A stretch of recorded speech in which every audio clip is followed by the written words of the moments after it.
Welcome to the podcast, Her Next Chapter. My name is Birgitta and I'm passionate about people and life stories. In each episode, I'm going to talk with women who sparked inspiration in me. Women just like you and me, navigating change with curiosity, vision and purpose. Welcome to this episode of Her Next Chapter podcast with women, for women, to convey information, lifestyle, advice and to support each other. Today I'm delighted to have Dr. Karin Berbalk-Nuhn, who practices in Brussels as a gynecologist, and we will talk about the topic of menopause, which is a topic which concerns 50% of the world population. Well, every woman at a certain point will touch menopause. And Karin, could you please introduce yourself to all those who are listening? Yes, first of all, thank you for the invitation. Yes, I'm gynecologist. I'm now 64 years old. I'm working since 25 years in Brussels. Before I worked in Germany. I'm German, and I also made my obstetric gynecological evolution in Germany. Now I'm working in the medical practice, seeing women from the beginning of puberty, and then also seeing women in the climacteric age and older.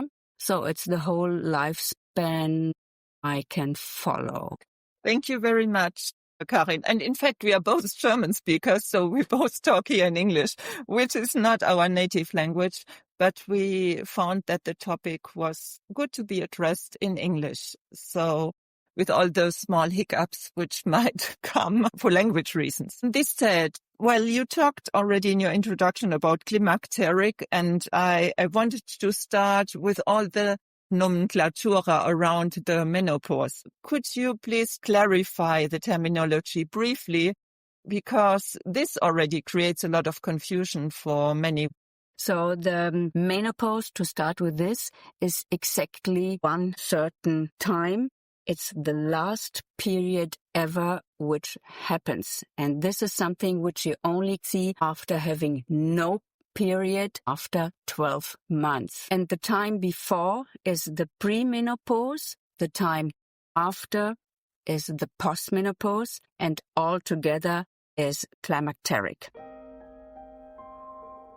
We can say the average age is around 52 years with the menopause, and the time before already can start years before the premenopause with irregularities of the periods, can start with hot flushes, night sweats, sleeping problems, mood swings, depression, also irregularities of the period with heavy periods, with more frequent periods, and then one time it will go to less periods, only after 6 weeks, after maybe 2 months, then it can come back. So the irregularity of the periods is also one of the signs which we note. And if you have heavy periods, also the life could be influenced, because if you can't go out or work normally, then this really can cause problems.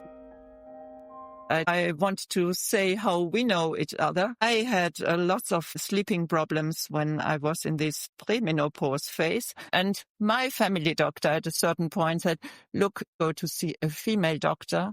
And that's how I went to see you. And I must say, being advised about what was going on and the medical support changed my life. And that is my motivation also to talk more about the topic, because I think other women are in a similar state where they might struggle with symptoms, but they don't get it connected to this premenopause phase. Yes, I think it was maybe a problem that it is not so on the focus to interpret this as premenopausal symptoms. I think in the last years, it became more and more also the topic of the generalist and also in the media for women to being more aware what could it be. And yes, as gynecologist, it was always in my agenda to observe premenopause with the typical symptoms like concentration problems, hot flushes, irregular periods, really a bundle of different symptoms. Also, the perception certainly is different from women to women, and that's also something which is important. Not all of the women are really suffering. We can say there's 1/3 of the women who say, yes, I noticed something, but I even did not get the idea that it could be a problem. 1/3 says, yes, I noticed, but I could handle, and I did not need or wanted any treatment for this. And 1/3 says, it's really something which is a problem for me. I can't function like before, and I need a treatment. And so we have different types of treatment, and we have to see where is the woman in the timeline of the climacteric. And very efficient, we have the treatment of so-called hormone replacement therapy as the most efficient treatment, which is, I think, one of the topics we are talking today. Could be sequential, that you give this as continuous estrogen treatment and sequential progesterone treatment. It could be continuously combined, that you give always the same. And then we have the question, do you take this as an oral treatment, or do you take this as a transdermal treatment, or do you take only as local topic treatment, for example, vaginal treatment? So there we have the different types of estrogen replacement therapy combined with progesterone, depending whether you still have a uterus or whether the uterus would have been removed for a different reason. If you still have the uterus, then it would be always a combined treatment, estrogen and progesterone. The progesterone is treatment to protect the inner layer, the endometrium. Otherwise, if you would give estrogen alone, there would be a risk that the inner layer could also, after years, transform to a pre-malignant or even malignant tissue. So what I hear with HRT, hormone replacement therapy, you have a lot of flexibility, so to say, and you can administer this according to the specific individual reality of the woman. How do you match the need and the prescription? First of all, what does the patient tell me? Is she suffering or not? An additional blood test can underline the situation to confirm, yes, this is premenopausal or climacteric related. It can underline, and with a blood test also you see that there are no other reason. For example, that problem of the thyroid, which can be a common problem, or that it is not linked to other diseases. The symptoms are so classical that you already can assume it should be related to the premenopause.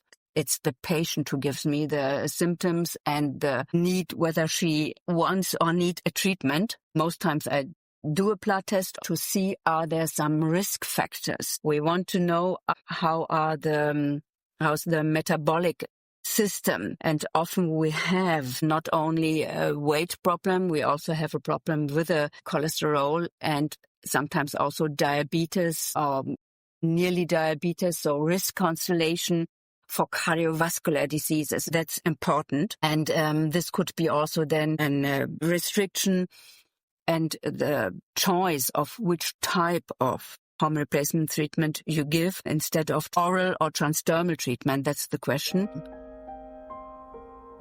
I can't do the prescription for hormone replacement therapy for everyone. I have to check whether there are contraindications or risk factors. The clearly contraindication would be hormonal depending cancer, like existing breast cancer or existing uterus endometrium cancer. This would be really a clear contraindication. And also contraindication would be serious liver disease or serious cardiovascular disease like thrombosis or embolia. For thrombosis and embolia, there we have to look. It would be oral hormone replacement therapy, which would be contraindicated. Transdermal could be discussed. But really pay attention for existing risk factors which could give you a contraindication to start or to maintain a hormone replacement therapy. If I start a hormone replacement therapy, I always ask after 3 months to come back, that we can do a first look how it was. Is the dose okay? Is the application okay? Are there signs of overdose or underdose? And then minimum yearly, I want to see the patient to reevaluate. Are there maybe new risk factors why we can't continue and why we have to pay attention? And in general, the main topic is cardiovascular disease. That's the main problem of women, that they have maybe risk factors for this.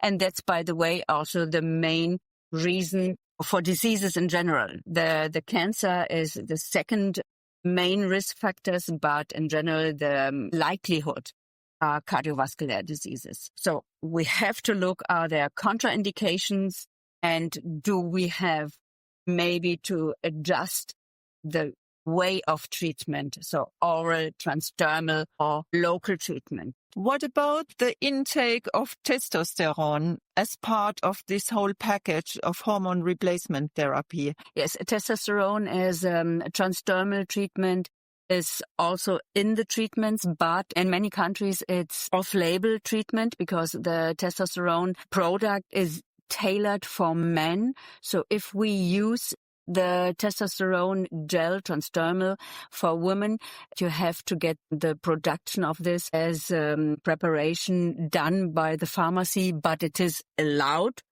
I only explain it, but it's evident it is allowed, and it is a treatment for problems with sexual desire, and therefore it is a treatment which is available and efficient. Are there counterindications? Yes, we have to look for side effects. The side effect could be hair growth in the face, for example, on the arms, on the genital region. So this would be an annoying side effect. Developing acne could be a problem. And if in the puberty already that you had problems with acne, there it's difficult to combine the treatment with testosterone because this would provoke again these symptoms. This is the point. And then evidently it's a question of dose of the testosterone. As I told you, the products are tailored for men. So we have to adapt the dose done by the pharmacist to make the dilution that it's a lower dose. Well, there has been like a dogma around hormone replacement therapy. It had a bad reputation and many women are afraid of it. There's a fear of cancer risk. You spoke about cardiovascular, but I hear from women I talk to that they're afraid of cancer. What is the state of science when it comes to the connection to HRT and cancer risk? So there was in 2002 a study published, the WHI study conducted in the US, and this study showed that there is a risk of breast cancer and cardiovascular diseases. And as a consequence of this study, 2002, hormone replacement therapy was banned for the next 20 years, we can say. In the normal media, it was really banned. In the publication for science, it was looked more deeply and more differentiation. And we had to say it was never so serious as in the normal media it was shown. But it was difficult to talk about, to convince, and I'm not the person to convince a patient that it would be better for her to take a hormone replacement therapy or not. If it's not accepted, then it's not accepted. In reality, we have to say this study was in the US with a certain special population, which was already the critical point at that time, because the average of the women were 65 years, which is really above the normal age where we use hormone replacement therapy. So the population was in average too old, 1 point. The body mass index was in average too high, and we can't compare population with a high body mass index with the population today in Europe and also in other countries. We have to look who is the person in front of me. Does she has risk factor plus the high body mass index in this population has also the risk factor already, because the endogenous estrogen is also a factor which leads to higher number of breast cancer. It was the risk of the population already, which was higher compared with the population with normal body mass index. So these were the two factors, body mass index and age. A third factor was there in this study. They used different types of modified estrogen and modified progesterone, which we don't use nowadays.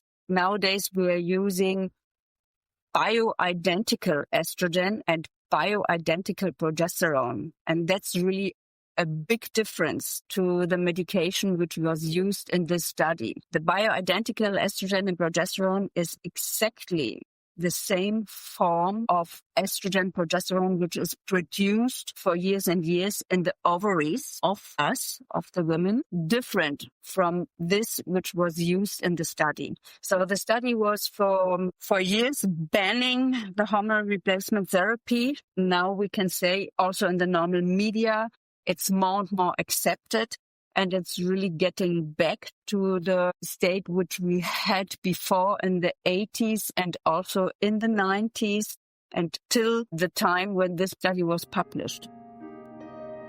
So I hear a new generation, let me say like that, of hormones are now on the market. I have a question. Many women fear or observe weight gain, loss of libido. Is all this also supported if you take HRT? And if someone cannot take HRT, are there alternatives? So your first point was weight gain. The weight gain, yes, this is something which is really to observe. And we can say that in general, without changing any habits, there's a weight gain of 5 kilograms roundabout. And also changing the shape of the body. So that's weight gain around the belly, which gets more. Even if you keep your normal weight, it could be that the body shape is changing. This is consequence of the energy which is less used by muscles. So it's finally a loss of muscle. Muscle needs more energy than fat needs energy. So losing muscle is the key, and training the muscle is the answer of this. Instead of muscle, we are gaining fat. So the treatment for this is moving, stand up, and do physical exercise. The second thing is adapting the normal diet. We need to reduce calories, or we have to use more calories while moving. Second question was, I think, alternative to hormone replacement therapy. It could be for hot flushes, new products like neurokinin receptor antagonist. This is a medication which influences the temperature regulation. And if you say, I have sleeping problems, it could be our medication for sleep. If you want to have non-hormonal other treatments for local use, it could be the topic vaginal dryness. There we have, beside the local estrogen treatment, we also have non-hormonal treatment for vaginal dryness. It could be creams and lubrifications. Other lifestyle factors would be a reduction of spices, a reduction of coffee. It could be the question of what I already mentioned, lifestyle factors, and changing the habits. I would say that's really something which we should not underestimate. It's not only the treatment, the medication. It's really how is your lifestyle. What I hear is it's important to revisit the whole set of habits, and for sure that more training is needed to maintain the same muscle mass we have in our body, or at least to stay fit. Now, we looked here very much on the individual kind of possibilities everyone can decide. But how do you see that the society beliefs about aging also affect how a woman feels in this period of her life? Society, that's a good question. I think it's more open now. It's not only that the doctors are more open to recognize, maybe this is linked to climacteric problems. The society in general is more open. And the climacteric woman belongs to the society. She herself also wants to be fit and looking good and so on. And we are living longer. That's also a fact which is there. We are living longer and more healthy. We are also living longer with certain diseases. If you would give a name to this chapter, what is the opportunity for a woman to embark with curiosity into this phase of life? Say, stand up and move. So be open, be curious, take this as a chance, because also parallel to this, other facts around you are changing in this period of life. It's the family which changes because children are not any longer at home. You don't have to look what are they doing, is homework going on, is the party ending early in the morning. So also these factors around are changing. We can find new time for us. Only one fact could be parallel. That's the care work for older people. So the younger are leaving, but the older get older. But this period gives us the chance to be for us ourselves and looking for us ourselves instead of looking and caring around. It gives us a certain freedom with time for us. And that's finally my motto, I would say, stand up and move, do something. What is your piece of advice? What are you doing to stay in this stand up and move mindset? It is a sort of religion that I'm really active, physically active myself in the free time. I'm running a lot. Running is something which is easy, simple, whether it's bad or good. Always you could find an excuse, but it's easy. You don't need a sports club. You don't need to invest something. It's only do it. So the basic things, as I told you, stand up and move. So convince yourself that you have to do something now. And as equipment, it would be pairs of shoes and that's it. So for all these medical problems which come or which are parallel with menopause, it's really important to maintain your body, to maintain the muscle, to maintain the cardiovascular system, and therefore do a sport which is tailored for this. And as you said, we get older in our society, so it's important that we enjoy being older in these years to come. But getting healthy older, that's important. Karin, thank you very much for your insights as a gynecologist into this climacterium and your hands-on advice for women. And I wish you a nice day. And I will put some links into the show notes about what we discussed. Yes, thank you very much for the invitation and have also a nice day. See you. Thank you for listening. If this inspired you, please follow me. Sharing is caring. Connect with me on Instagram, Facebook, and hernextchapter.info. See you next time.